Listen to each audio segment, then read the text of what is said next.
In nomine Patris et Filii et Spiritus Sancti. Amen. Ave Maria, gratia plena, Dominus tecum, benedicta tu in mulieribus et benedictus fructus ventris tui, Iesus. Sancta Maria, Mater Dei, ora pro nobis peccatoribus, nunc et in hora mortis nostre. Amen. Sancta Maria, sede sapientiae, ora pro nobis.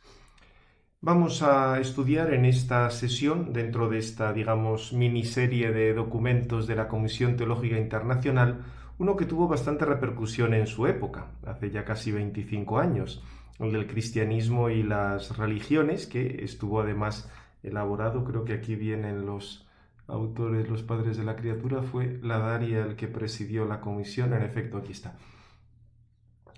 Junto con estos otros autores. Es curioso, se nota perfectamente el cambio de clima. En este documento para nada nunca jamás se cita a Santo Tomás, la palabra sobrenatural no existe, vais a ver cómo se polariza a veces el debate entre Delibac y Rahner. Es un poco el ambiente, yo recuerdo este ambiente porque estudié en la Gregoriana precisamente, la licenciatura del curso 95, 96, 96, 97, y era un poco este ambiente. Gracias a Dios los que nos dedicábamos a Santo Tomás, todas estas cosas las veíamos con bastante guasa, y ahora que ya ha pasado más tiempo y hay muchos más elementos para tener buen criterio, todavía más, pero es muy significativo el texto para, para ver o hacernos un poco del ambiente teológico en este momento sobre el tema del cristianismo y las religiones. Pensad, estamos todavía en pleno pontificado de Juan Pablo II, todo el tema del diálogo interreligioso, la cuestión de la paz y las religiones, aquellos célebres encuentros de Asís, en fin, todo ese ambiente, y al mismo tiempo querer insistir en las misiones, con la encíclica Redentoris Missio, es un poco esa cuestión. Todavía perdura el ambiente teológico inmediatamente posterior al concilio, todavía los grandes santones de la época, aunque ya estaban muertos, seguían sus sombras, seguían siendo alargadas, y es en este contexto en el que tenemos este documento. Seguro que ya lo habréis visto en alguna otra clase, pero vamos a hacer hoy una aproximación crítica en el sentido riguroso del término, o sea, ver cuál es la solidez de este tipo de textos, un poco como hicimos con alguno de los anteriores. Desde mi punto de vista, la mayor aportación del documento es haber fijado una serie de terminología entre inclusivismo, exclusivismo y alguna cosa de estas, pero más allá de esto, creo que realmente, como podréis ver, no es que aportara gran cosa. De hecho, textos posteriores de la Congregación de la Fe, la Dominus Jesus, o la notificación que hubo respecto a algunas obras del padre Dupuy, que enseñaba en la Gregoriana en aquel momento, cuando se estaba haciendo el documento esas creo que precisaron más las cosas, aun sin entrar todavía en el punto fundamental, porque ya os lo comento, es curiosísimo que se hable del cristianismo y las religiones y el término sobrenatural no aparezca. Parece que daba tirria hablar de lo sobrenatural. Es curioso porque el término naturaleza aparece solo en 4 momentos, y tampoco es que se precise mucho, o sea, en la contraposición naturaleza-gracia. Y por supuesto aparece todo el celebérrimo tema de los Semina Verbi, que a poco que se entienda, como veremos, es simplemente la enésima presentación del platonismo. Vamos a echar una ojeada primero al índice, como hemos hecho en otros documentos. Este además es de los últimos, ¿no? Bueno, todavía hubo alguno después, que lo tradujo luego al latín el padre Cándido Pozo.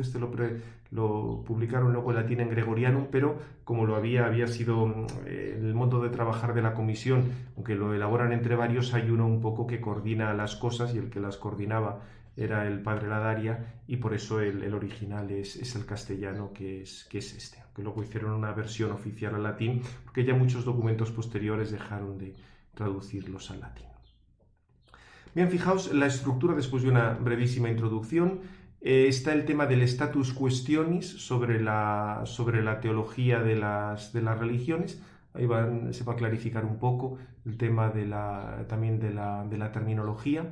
Luego una serie de presupuestos teológicos fundamentales que, como veremos, sí, estos presupuestos están ahí, pero están presuponiendo a su vez otra cosa que no se trata. Esto espero que a lo largo de este curso os vaya quedando ya suficientemente claro. El problema de muchísimas cosas en teología y especialmente cuando estamos hablando de eclesiología son los presupuestos últimos. Cuando hay una serie de nociones que no se precisan, al final sobre la Iglesia se acaba diciendo lo que cada uno le da la gana. Y ya digo, en este documento sí habla aquí de unos presupuestos teológicos fundamentales, pero a su vez ya iremos notando que hay otros presupuestos que no se abordan. Y luego después ya está el status questionis, los presupuestos teológicos fundamentales, y luego unas consecuencias algunas consecuencias para una teología cristiana de las religiones, que hay el punto básico iba a ser el tema del valor salvífico de las religiones, diríamos la cuestión tenía que convergir aquí, y el tema de la revelación y análogamente la cuestión de la verdad. Veremos que se aterriza en estas cosas y todos los problemas que hay. Luego una conclusión de diálogo y misión de la Iglesia, bien, me sacan una serie de consecuencias prácticas, pero realmente lo más importante son los otros apartados. Pues vamos a comenzar. Me recuerda al principio, pues esto, la importancia que tiene hoy el tema del estudio de las religiones desde el punto de vista cristiano. Hay mucha intercomunicación entre unos y otros, interdependencia de unos pueblos y otros. Bien, todo lo que se valora el diálogo de las religiones, esta primera parte tampoco es que, es el típico preámbulo a estos documentos. Y luego comenzamos ya, ya aquí es donde comienza la cosa importante, en el tema de teología de las religiones, status questionis, estado de la cuestión del asunto. Y fijaos, ya es notable en este punto cuarto, que es donde aparece, por así decir, como dos puntos de partida a partir del Vaticano II. O sea, ya es muy característico, fijaos esto desde el punto, lo vemos esto ahora con casi 25 años de perspectiva, fijaos que por una parte está la división antes del Vaticano II, después del Vaticano II, esto ha sido muy típico, todavía esto permanece en algunas cabezas, como si fuera una revolución el Vaticano II, cuando fue simplemente pues, un concilio ecuménico de tipo pastoral, con multitud de documentos, pero digamos, ahí la cantidad estaba en proporción inversa a la precisión. O sea que con lo cual tenéis esto muy típico. Pensad que el gran discurso de Benedicto XVI sobre el tema de la hermenéutica de la continuidad y el no poder entender el Vaticano II como un comienzo absoluto ni nada de esto, cosas que hoy están clarísimas, en aquella época no lo estaban tanto. O sea que tenéis primero división antes del Vaticano II, después del Vaticano II. Repito que hoy son cosas que ya nos causan un poco de risa porque no esté... O sea, esto ya os digo en el siglo XX causa un poco de risa. Si hubiera que poner una división en el siglo XX yo pondría antes de los teoremas de Gödel y después de los teoremas de Gödel, en cuanto que el sueño racionalista se ha demostrado que por ahí no puede ir, pero este otro tipo de cosas, como además cuentan que recordó una vez Pablo VI unos moralistas, creo recordar que eran redentoristas, que lo que era pecado antes del Vaticano II seguía siendo pecado después. O sea, no es que cambie el pecado, no es que cambie la masa del protón, no es que cambie la constante gravitatoria, no es que cambie el número pi. O sea, todas estas cosas es bastante irrelevante el Vaticano I o el Vaticano II. Bien, y luego dice que en la teología anterior del Vaticano II se constatan dos líneas de pensamiento en relación con el problema del valor salvífico de las religiones. O sea, aquí ya está hablando de esto anterior al Vaticano II, pero fijaos, entendiendo como dos líneas, una que tiene que ver con Danielou y Delibac, lo que sería la Nouvelle Théologie típica, donde dice que las religiones se fundan en la alianza con Noé, una alianza cósmica que es diversa de la alianza con Abraham. Mantienen contenidos de esa alianza cósmica y esas religiones tienen valores positivos pero no tienen valores salvíficos. Y como siempre los jueguecitos de palabras tan típicos de este tipo de autores. Son jalones de espera, pièges d'attente, pero también de tropiezo, pièges d'achoppement. Si está el juego de palabras puede tener mucha gracia en francés, pero en cuanto lo sacas del francés, que es un poquitín, esto también con el alemán lo han hecho mucho. O sea, como si por el hecho de que en alemán hay un juego de palabras, eso ya quiere decir que las nociones a las que se refieren están relacionadas. Pues mire usted, esto desde el punto de vista de la lingüística no tiene ningún fundamento, puede ser o puede no ser. O sea que, claro, el problema es que incluso en Danielou y en Delibac, Esto está en todo el marco de la Nouvelle Théologie. Si esto lo tienes junto con esta cuestión de que el hombre ya está y tiene ese fin inscrito y tiende, el hombre es sobre todo un deseo de ver a Dios y todo ese tipo de cosas. Porque, quiero decir, eso por supuesto también hay que tenerlo en cuenta, con lo cual, aunque te distinga alianza cósmica y la alianza con Abraham, pero está la cosa de que en estos autores la distinción entre naturaleza y gracia nunca acaba de estar clara del todo. Y frente a esto estaría la línea de Karl Rahner, que habla de la oferta de la gracia en el orden actual, alcanza a todos los hombres y que estos tienen con cierta conciencia, fijaos como siempre el tema típicamente moderno de la conciencia, que obviamente en Santo Tomás no pinta nada, porque la conciencia siempre es consecuencia de algo. O sea, acordaos que, y aquí sí que puedo recurrir a la filología, conciencia es cum scientia, con conocimiento. Primero viene el conocimiento y luego viene la conciencia, con lo cual tú no puedes fundamentar el conocimiento en la conciencia. Dice que hay una oferta de la gracia en el orden actual que alcanza a todos, que todos tienen cierta conciencia, aunque no se refleja, de su acción y de su luz. Pero claro, aquí la cuestión, o sea, lo de que la oferta de la gracia afecta a todos no quiere decir que se ofrece a todos como algo exterior para Rahner, sino que es el existencial sobrenatural. Porque acordaos que para Rahner el hombre es lo que aparece cuando Dios quiere ser no Dios y todo este tipo de cosas. Entonces, como todos ya tienen el existencial sobrenatural, las religiones son expresiones sociales de la religión del hombre con Dios y ayudan a sus adeptos para la acogida de la gracia de Cristo, como si esto fuera la fides implícita de los escolásticos. Claro, esto cualquiera que... Aquí yo entiendo que han querido resumir mucho, por otra parte veis que no hay ninguna cita de esos autores, pero no deja de ser un chiste. O sea, el mismo Rahner no se vería reconocido en este tipo de cosas y a poco que profundices en la cuestión te das cuenta de que no es así. Y por tanto dice que en este planteamiento, lógicamente, las religiones tienen valor salvífico, aunque contengan elementos de ignorancia, de pecado y de perversión. Con lo cual parece que también el pecado y la perversión dependen de esa comunicación de Dios. Es un poco el problema que tenía el existencial sobrenatural de Rahner, pero ahora no seguimos. Bien, dice que también es, pero esto ya digo, para haceros un poco una idea de las grandes líneas tal como las presenta, es un poco, diríamos, el ambiente que había en la época. Se recuerda que también hace falta, lógicamente, conocer más en concreto cada religión, lógicamente, porque dice que en cada tradición religiosa hay multitud de elementos, entonces la reflexión teológica debe limitarse a considerar fenómenos concretos y bien definidos para evitar juicios globales y a priorísticos. O sea, esta sería un poco digamos, esta observación es enormemente correcta. Lo que pasa es que con esto no puedes hacer estas generalizaciones. De hecho, lo mismo lo dice inmediatamente. De este modo, algunos propugnan una teología de la historia de las religiones. Otros toman en consideración la evolución histórica de las religiones, sus especificidades respectivas, a veces incompatibles entre sí. Otros reconocen la importancia del material fenomenológico histórico, otros se niegan a dar un reconocimiento positivo global de las religiones, o sea que, como veis, aparece aquí un poco el totum revolutum de las opiniones que debían circular en la época. Y luego, en fin, habla de que es en la época del diálogo, de la comprensión mutua, la tolerancia, es natural que aparezca este deseo de elaborar una teología de las religiones. Bien, y eso sí, indica que deberían distinguirse, cosa que no siempre se hace, las condiciones para el diálogo interreligioso y los presupuestos básicos de una teología cristiana de las religiones, claro, porque hay que ver qué es lo que quiere decir un diálogo interreligioso, decir que todos somos buenos, que todo va muy bien, que todo es verdad, o precisar un poquitín más las cosas. O sea, en ese sentido dice, y es correcto, que hay que elaborar una teología de las religiones. Otra cosa es que con esto lo consigan mucho. Bien, luego la discusión sobre el valor salvífico de las religiones, que esta es la respuesta, digamos, la que marca todo el documento y la que va a tratar de responder después. Pero fijaos que ya en el mismo planteamiento de la pregunta está el problema.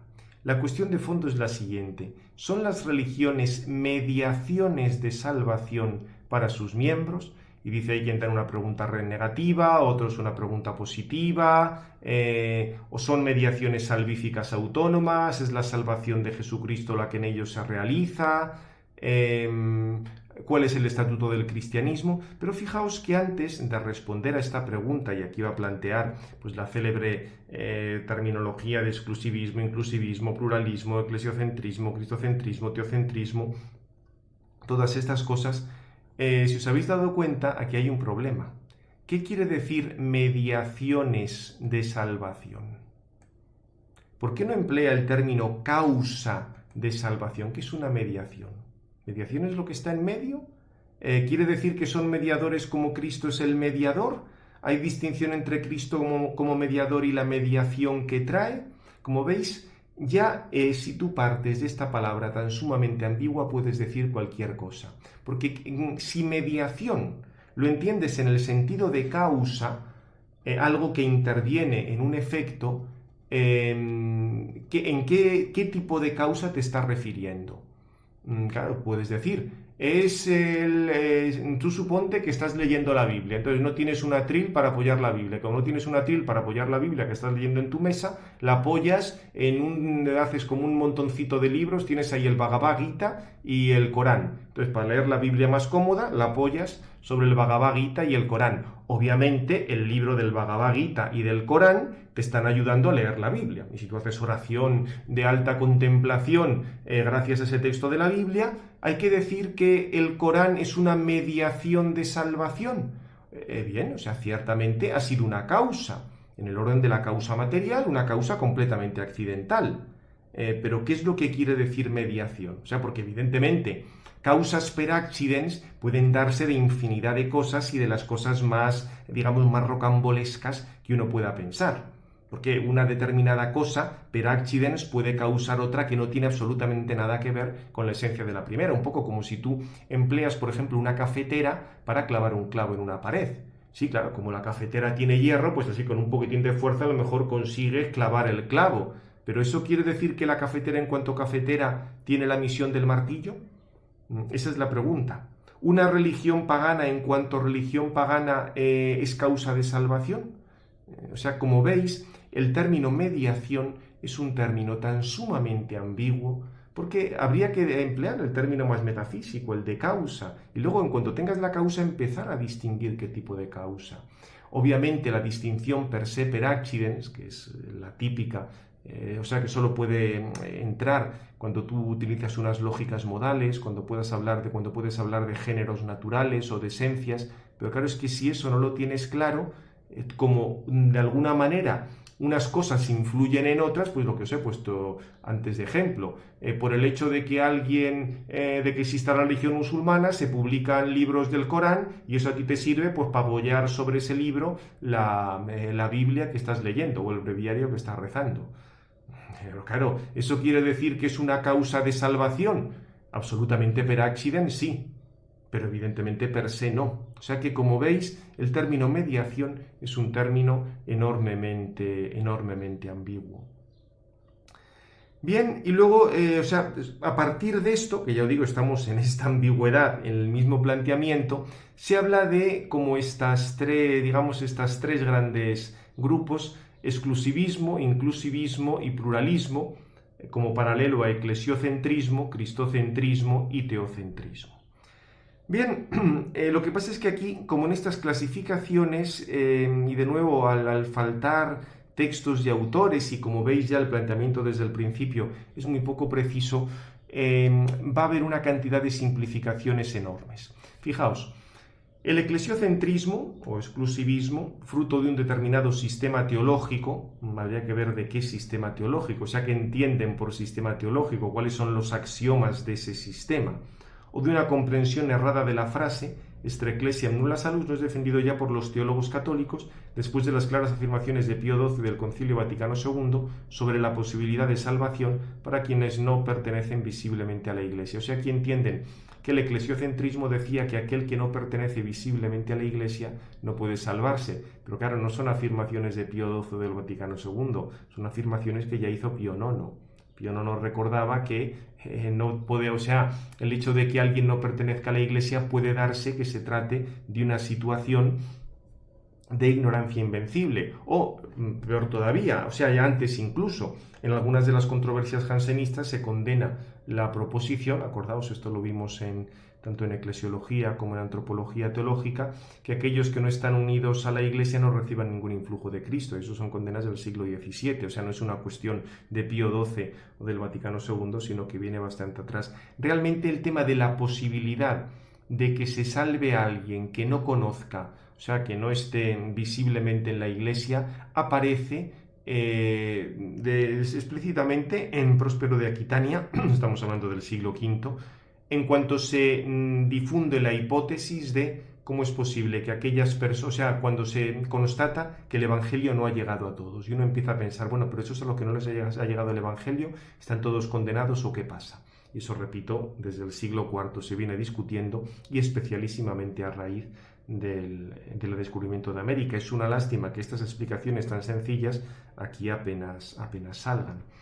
Luego el cristocentrismo dice, acepta que la salvación puede acontecer en las religiones. Claro, ¿qué quiere decir acontecer en las religiones? Que las religiones son causas de salvación, que los que pertenecen a esas religiones pueden salvarse, pero les niega una autonomía salvífica debido a la unicidad y universalidad de la salvación de Jesucristo. Esta postura es sin duda la más común entre los teólogos católicos, aunque haya diferencias entre ellos. O sea, como si el valor que puede, la salvación que puede darse en las religiones dependa de Cristo. Pero claro, aquí la pregunta está, ¿eso que hay en las religiones es lo que salva o son las personas que pertenecen a las religiones las que pueden recibir algún influjo de Cristo? Porque acordaos que, y eso era muy claro en aquel texto de los jansenistas condenado, cuando decían que nadie que no estuviera, pero hablaban de personas, que no estuviera unido a la Iglesia recibía influjo de Cristo.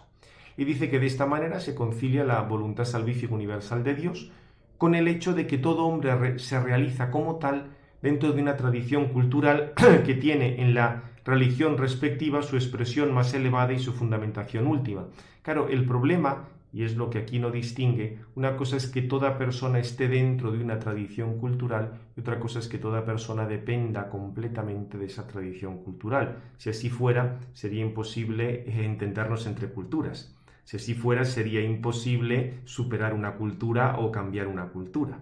Entonces puede darse perfectamente que alguien que esté en una tradición cultural, sin embargo, reciba una intervención de Cristo, una intervención del Espíritu Santo, contraria a esa cultura y es lo que le salve. O sea, caso que aquí no tratan y es lo que tendrían que tratar. O sea, como si, diríamos, la mediación de Cristo se realizara a través de esas culturas o esas religiones. La cosa es enormemente dudosa y ya luego nos irá saliendo más cuestiones. Luego el teocentrismo tiene más que ver con el pluralismo, pretende ser una superación del cristiocentrismo, un cambio de paradigma, una revolución copernicana. Aquí no se sabe si es por Copérnico o por Kant el tema de la terminología esta. Dice que esto puede brotar de una mala conciencia debido a la unión de la acción misionera y la política colonial. Aquí parece que se han tragado toda la mitología así anticlerical del siglo XIX. Dice, aunque olvidando a veces el heroísmo que acompañó a la acción evangelizadora. Claro, era muy fuerte negar esto. Dice que reconoce las riquezas de las religiones, el testimonio moral de sus miembros, sí, que pueden trabajar por la justicia, pero con esto no estamos diciendo si nos salva o no nos salva. O sea, también hay valores, diríamos, de ciencia, de arte en personas que rechazan a Dios y eso no quiere decir que tales valores nos llevan a unirnos con Dios. Y luego dentro de este teocentrismo, dice, hay un teocentrismo en el cual Jesucristo, sin ser constitutivo, se considera normativo de la salvación y otro en el cual ni siquiera reconoce a Jesucristo como normativo. O sea que, como veis, como no nos encontramos ante definiciones claras, empezamos a perdernos en el humo de palabras, porque obviamente, ¿qué quiere decir normativo? Ser normativo o no ser normativo. Porque dice que en el primer caso, Cristo es normativo, sin negar que otros puedan mediar la salvación, se reconoce que Jesucristo es el mediador que mejor la expresa. O sea, diríamos, Cristo es el que tiene más, pero los otros también tienen cosas y a lo mejor se puede aprender de los otros y no solo de Cristo. Pero en el segundo caso, digamos, este teocentrismo con un Cristo no normativo, Jesucristo no es considerado ni como constitutivo ni como normativo para la salvación del hombre. Dios es completamente trascendente, incomprensible y, o sea, digamos, o sea, en ese sentido valdrían todas las religiones, no podemos juzgar ninguna religión, o sea, este es el relativismo de toda la vida. Y en ese sentido algunos hablan del soteriocentrismo que radicaliza todavía más esa posición. O sea, aquí lo de menos es la ortodoxia, sino el compromiso efectivo de cada religión por la humanidad que sufre. O sea, aquí el valor de las religiones es promover el reino, pero entendiendo el reino como el bienestar físico de la humanidad, y que esto al final siempre, acordaos esto soteriocentrismo, algunos lo llaman reinocentrismo, en el fondo entienden el reino como los ideales en su momento de la Revolución Francesa, pero esto ya luego, como tenían la tendencia más bien al marxismo, serían los ideales pues de la Segunda o la Tercera Internacional, o del KGB, o de los que organizaron la teología de la liberación, o sea, porque ese al final terminó en esto, ¿eh? O sea, el reinocentrismo es aquí lo importante es la salvación de la gente, que consiste en que haya una abundancia material que se va a considerar mediante los planteamientos de tipo marxista, o aunque no se denominen tal cual marxistas, porque pensad que en el 96 ya había caído el muro de Berlín, o sea, ya la cosa no, digamos, toda esta alabanza del comunismo no estaba tan clara y todavía no habían empezado los movimientos populistas del chavismo y de todo esto que padecemos hoy, pues, digamos así, difuminaban todavía más un poquitín la cuestión. Pero como veis, en el fondo es haber perdido lo que luego viene, la cuestión de la verdad, porque claro, subyace a toda esta discusión el problema de la verdad de las religiones, estupendo, ¿y por qué narices no has puesto esto al principio? Porque según entiendas el tema de la verdad, vas a poder hablar de estas cuestiones.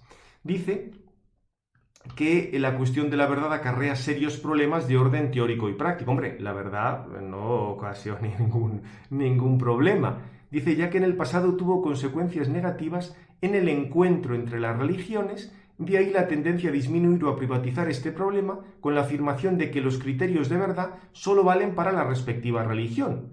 Claro, esto sería, os figuráis que se aplique a la física. No, es que aquí defendemos una física para la cual la Tierra es plana, pero tú con tu física de teoría cuántica de campos, como es inconmensurable, no puedes criticar la nuestra de que la Tierra es plana.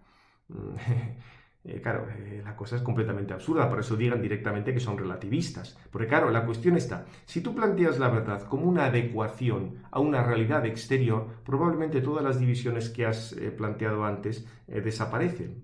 Planteas desde el punto de vista de las causas, como hemos dicho, se va analizando proposición por proposición, esta proposición es compatible con la fe, esta otra no lo es, en fin, toda una serie de cosas que se pueden tratar. O sea que el problema es cómo entendemos la verdad. Porque luego dice, debería pensarse más en la perspectiva cristiana de la salvación como verdad y el estar en la verdad como salvación. O sea, como veis siempre, los jueguecitos de palabras, salvación como verdad, verdad como salvación, la omisión del discurso sobre la verdad lleva consigo la equiparación superficial de todas las religiones, vaciándolas en el fondo de su potencial salvífico. Pero claro, el problema está que si tú dices que todas tienen potencial salvífico, ¿cómo entra ahí la cuestión de la verdad?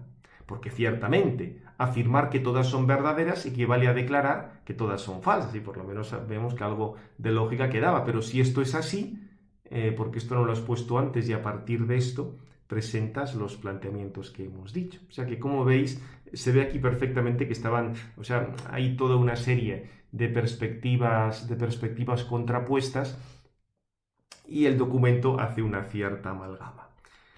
Ya tardaba en salir el planteamiento kantiano, dice, la concepción epistemológica subyacente a la posición pluralista utiliza la distinción de Kant entre noúmeno y fenómeno. Sería estupendo que dieran alguna cita de la crítica de la razón pura o saber a lo que nos referimos, diciendo que aquí esta frase es realmente de traca. Siendo Dios la realidad última, trascendente e inaccesible al hombre, solo podrá ser experimentado como fenómeno. Dios experimentado como fenómeno siendo inaccesible, expresado por imágenes y nociones condicionadas culturalmente. La pregunta es, ¿la física no está condicionada culturalmente o las matemáticas no están condicionadas culturalmente? La clave es si somos capaces de salir de eso. O sea que, como veis, está diciendo que en efecto el pluralismo se basa en esto, pero tendría que hacer el planteamiento de fondo que hay y ver qué crítica se le puede hacer esto. Y luego dice que la cuestión de la verdad todavía se relativiza más con la introducción del concepto de verdad mitológica. que no implica adecuación con una realidad. Por fin aparece la definición clásica, aunque sea, digamos, de una manera, como veis, enormemente oblicua. No es que partan de qué quiere decir verdad, sino que simplemente despierta en el sujeto una disposición adecuada a lo enunciado. Fijaos, a lo enunciado, pero no queda claro si a la realidad enunciada o al enunciado en cuanto tal. Con lo cual, como veis, sí, él dice que con esto se vacía todo el sentido de verdad, Dios queda absolutamente trascendente y no podemos decir nada. Pero claro, presentar esto simplemente como parte de una de las cosas que se han dicho antes, esto propiamente no es teología, o sea, esto realmente es una cosa mitológica. Y luego dice la búsqueda de un criterio para la verdad de una religión que para ser aceptado por las otras religiones deba situarse fuera de la misma, es tarea seria para la reflexión teológica. Hombre, claro, o sea, lógicamente. O sea, tú la verdad tiene que ser previa a hablar de la religión, porque si la hablar de la religión, o sea, si la noción de verdad depende de cómo hables de esa religión, esto es un círculo vicioso. ¿Cómo vas a hablar luego de la verdad de la religión cuando tu noción de verdad depende ya de lo que estás diciendo de esa religión? Y luego, incluso para hacer la cosa más así como más light, algunos teólogos, pero claro, fijaos, ciertos teólogos evitan términos cristianos para hablar de Dios y hablan del eterno, del uno eterno, esto ya lo había dicho Plotino, que no era ningún teólogo cristiano, la realidad última, lo real, o para designar la conducta correcta, centramiento en la realidad y no autocentramiento. Claro, pero la cuestión está, esto es teología, es como toda ciencia, si es una ciencia, tiene su lenguaje propio y con una serie de definiciones técnicas. Si tú no empleas las definiciones técnicas, no eres teólogo, serás otra cosa, novelista o agitador social o lo que sea, pero si no hay un lenguaje técnico. Dice, pero se nota que tales expresiones o manifiestan una dependencia de una determinada tradición cristiana, se hacen tan abstractas que dejan de ser útiles. O sea, como veis, uno está diciendo que algunos teólogos utilizan esto, pero inmediatamente viene luego la crítica, con lo cual dice, pero bueno, si la estás criticando, entonces ¿por qué planteas esta cuestión? Porque hasta ahora no es que hayamos avanzado absolutamente nada, simplemente ha sido presentar cosas, pero claro, presentar como teología cosas que realmente no lo son. Ese es el problema que tiene todo esto.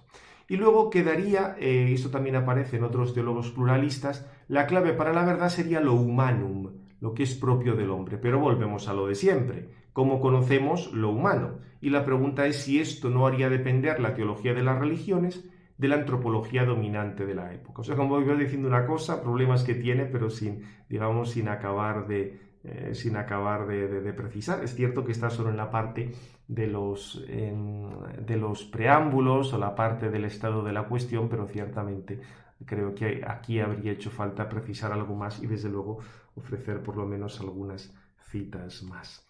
Y luego respecto a la cuestión de Dios, que o sea, hemos visto cuestión de la verdad, o sea, después de la terminología, cuestión de la verdad, cuestión de Dios, o sea, como veis, los temas son estos, o sea, los temas que hay que tratar para la teología de las religiones son estos. El problema es que el tratamiento, como veis, está simplemente enunciando unas cosas de una manera muy genérica. Y dice que sobre la cuestión de Dios, que la posición pluralista pretende eliminar del cristianismo cualquier pretensión de exclusividad o superioridad con relación a las otras religiones. Para ello debe afirmar que la realidad última de las diversas religiones es idéntica y por ello relativizar la concepción cristiana de Dios en lo que tiene de dogmático y vinculante. Con lo cual quedaría por una parte Dios en sí mismo, inaccesible al hombre, y luego Dios manifestado en la experiencia humana. Con lo cual, al Dios último nos referimos todos, pero da igual que tú te refieras que con una palabra o con otra. Por eso dice, las imágenes de Dios son constituidas por la experiencia de la trascendencia y por el contexto sociocultural respectivo. No son Dios, pero apuntan correctamente hacia Él. O sea, que estaría todo este planteamiento de que todos en realidad rezamos al mismo Dios, etc. Claro, como ya veis, el problema y a lo que hay que... O sea, lógicamente, dice, de aquí se sigue que todas las religiones son relativas, no en cuanto apuntan hacia el absoluto, sino en sus expresiones y en sus silencios. Puesto que hay un único Dios y un mismo plan salvífico para la humanidad, las expresiones religiosas están ordenadas las unas a las otras y son complementarias entre sí. Claro, el problema está que a cualquier realidad nos referimos mediante el lenguaje, y si no hay lenguaje no podemos decir nada, y el lenguaje depende de esa relación que se establece con la realidad. Si tú de Dios estás diciendo que es una persona, y de Dios tú estás diciendo que estas tres personas, obviamente no nos estamos refiriendo a lo mismo, porque los enunciados son contradictorios entre sí. Por supuesto que puede haber enunciados que sean complementarios. Tú de un libro puedes decir que pesa 1 kilo, y de un libro puedes decir que es de color rojo.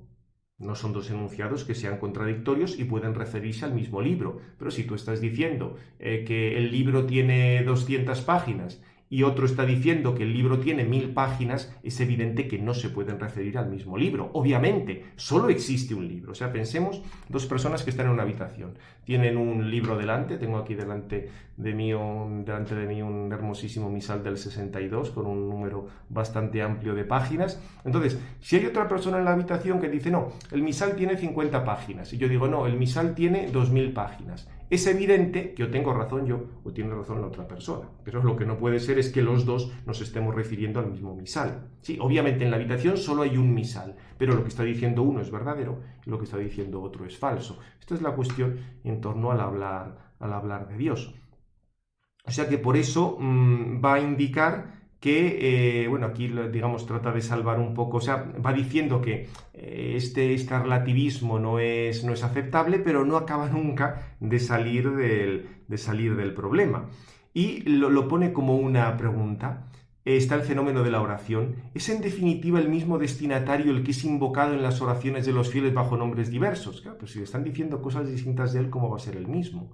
Divinidades y poderes religiosos, fuerzas personificadas en la naturaleza, representan todas ellas la misma realidad. No se da aquí un paso indebido de una actitud subjetiva a un juicio objetivo, pero fijaos que esto, que por supuesto que se está dando ese paso indebido. ¿Por qué lo pone entre interrogaciones? Y luego, alucinantemente, dice, puede haber una oración politeísta que se dirija al verdadero Dios, ya que un acto salvífico puede darse a través de una mediación errónea. O sea, con lo cual Dios te está moviendo a que digas algo falso de él, lógicamente. Si la oración la hacemos gracias por la ayuda de Dios, eso quiere decir que Dios se está moviendo al error. Pero esto no significa el reconocimiento objetivo de esta mediación religiosa como mediación salvífica, aunque sí que esta oración auténtica fue suscitada por el Espíritu Santo. O sea, como veis, la manera de liar las cosas es realmente notoria. Tú puedes decir perfectamente que una persona de una religión falsa, y falsa quiere decir que sus enunciados no son coherentes con la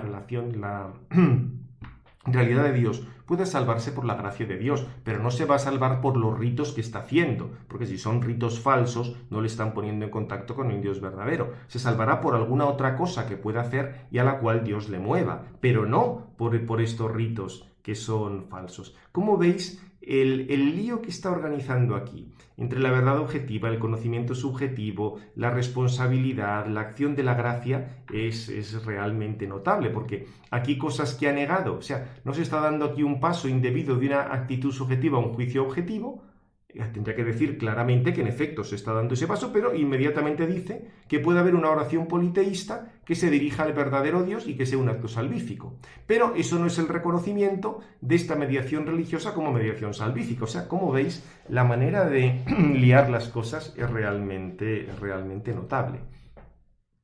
Y luego pasa ya al tema del debate cristológico, porque lógicamente también depende de esto cómo entendamos a Cristo. Y ya aquí de nuevo el planteamiento de entrada tiende a liar las cosas. Porque dice la dificultad mayor del cristianismo se ha focalizado siempre en la encarnación de Dios.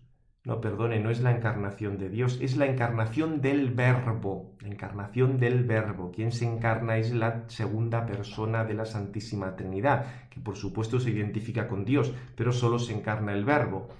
Dice que confiere a la persona y a la acción de Jesucristo las características de unicidad y universalidad en orden a la salvación de la humanidad. ¿Qué está entendiendo aquí por la persona de Jesucristo? No es la persona del Verbo, es otra distinta. Y luego aquí, este era muy gracioso, porque esto es lo que llamaban el muro de Schelling. Se me ha ido ahora de la cabeza, un autor creo que no sé si era Schelling o era otro de estos idealistas que decía, ¿cómo puede un acontecimiento particular e histórico tener una pretensión universal? Después de Gödel no hay nada universal que no tenga un origen particular. Pensar que hasta los grandes principios que marcan la lógica tienen un origen particular. Los hemos conocido todos a partir de un caso particular. O sea, Lessing, esto es lo que se llamaba el muro de Lessing. Decía, ¿cómo pueden acontecimientos particulares tener pretensiones universales? Mire usted, es que lo que no puede existir es un principio universal que por ser universal se imponga. Eso después del teorema de Gödel sabemos que no es así, porque eso supondría que hay un sistema que puede demostrarse a sí mismo, cosa que sabemos que no es posible en sistemas que superen la complejidad de la aritmética formalizada de Peano, con lo cual la pregunta esta es completamente absurda. ¿Cómo puede un acontecimiento particular o histórico tener una pretensión universal? Es que cualquier cosa que tenga pretensión universal comienza por ser algo particular e histórico. Ya repito, si uno es hegeliano, este tipo de cosas vive, pero eso es una mitología, eso no tiene nada que ver con esto. Dice, ¿cómo entrar en un diálogo interreligioso respetando todas las religiones y sin considerarlas de antemano como imperfectas e inferiores si reconocemos en Jesucristo y solo en Él el Salvador único de la humanidad? Mire usted, esto es una cuestión de verdad o de no verdad. Es como si me dices, ¿cómo vamos a respetar las culturas de los pueblos reconociendo, pues no sé, que existen protones y neutrones? Y estos pueblos no han hablado de protones y neutrones. Pues mire usted, es que a lo mejor tienen que cambiar en aquello que han hecho mal. Porque fijaos que en esto, de lo de adaptar las culturas, en el caso de la economía no hay ningún problema. O sea, el manejo de la tarjeta de crédito, eso lo aprende todo el mundo. En todas las culturas y en todas las religiones. Porque eso digamos, ese aumento o ese cambio no entra también en este campo propiamente religioso. Bien, el caso es que es muy importante recordar el papel que tiene todo lo de la cristología. Aquí habla digamos, para seguir añadiendo palabras a este vocabulario, se habla de un teocentrismo salvífico que habla de una pluralidad de mediaciones salvíficas legítimas y verdaderas. Una de ellas sería la de Cristo, que es la que, digamos, la norma de todas, pero no es ni mucho menos la única, y otras, digamos, y para otras ni siquiera Cristo tendría ahí el valor normativo. Es lo que describe ahora. Otro grupo de teólogos defiende un teocentrismo salvífico con una cristología no normativa. Claro, de nuevo la pregunta es, ¿alguien puede ser teólogo si no cree que Cristo es el único mediador y de por quién nos viene la salvación? Obviamente, dice, desvincular a Cristo de Dios priva al cristianismo de cualquier pretensión universalista de la salvación. Y así se posibilitaría el diálogo auténtico con las religiones, pero implica tener que enfrentarse con la fe de la Iglesia y en concreto con el dogma de Calcedonia. Claro, lógicamente, solo Jesucristo es verdadero Dios y verdadero hombre. Lo que pasa es que dice que estos supuestos teólogos, porque repito, esto tú en rigor no los puedes llamar teólogos, son otra cosa. Dirán que ese dogma depende de la filosofía griega y por tanto, pues no, si se mantiene no puede haber no puede haber diálogo religioso y decir que el amor de Dios se encarna en hombres, mujeres cuyas vidas reflejan la acción de Dios, pero obviamente con esto ya no estás reconociendo digamos, la encarnación ni el dogma sobre quién es Cristo. Bien, luego sigue describiendo un poco toda esta situación, diciendo que para los cristianos Cristo es la forma humana de Dios, pero para otros es otra cosa. Podríamos decir que Cristo sí, en Cristo aparece el Verbo, pero el Verbo también puede aparecer en los fundadores de otras religiones. Esto es lo que luego dirá Dupuy y eso es lo que luego intervendrá la Congregación de la Fe, creo que unos 7 años después del documento tuvo lugar esa otra intervención. Pero como veis, aquí está describiendo toda una serie de cosas, cuando alguna de las cuales, sí, o sea, es esto, pero esto es una cosa que desde el punto de vista de la teología, desde el punto de vista de la reflexión rigurosa, es una tomadura de pelo. Y luego, claro, aparece todo el problema de cómo relacionas la actividad misionera con el diálogo interreligioso. Si tú mantienes la posición pluralista, la conversión deja de ser el objetivo primero de la misión, ya que lo importante es que cada uno viva su propia fe. En la posición inclusivista, acordaos aquella que decía que Cristo Cristo sí era el mediador, pero de esa mediación podían recibir fuerza las otras religiones, ya no se trata tanto aunque esto también digamos, es poco preciso, la posición inclusivista ya no considera la misión como tarea para impedir la condenación de los no evangelizados, posición exclusivista. Ojo que aquí están confundiendo las cosas. Una cosa es que alguien que no haya conocido la fe verdadera pueda salvarse, y otra cosa es que sea fácil que se pueda salvar en ese contexto. O sea que tú puedes admitir perfectamente la posibilidad de que alguien que no ha conocido a Cristo pueda salvarse, pero evidentemente va a ser mucho más difícil y tú tienes que ayudarle a que sea más fácil. Luego, idea esta también de que la misión se considera dirigida no solo a los individuos, sino también a los pueblos y a las culturas, y el papel que puede tener el diálogo interreligioso, la fundamentación en el hombre como imagen de Dios. Bien, tampoco aparecen aquí muchas más cosas. Bien, pues dejamos esto, que sería un poco el estado de la cuestión, y seguimos ahora en la segunda sesión con los presupuestos teológicos.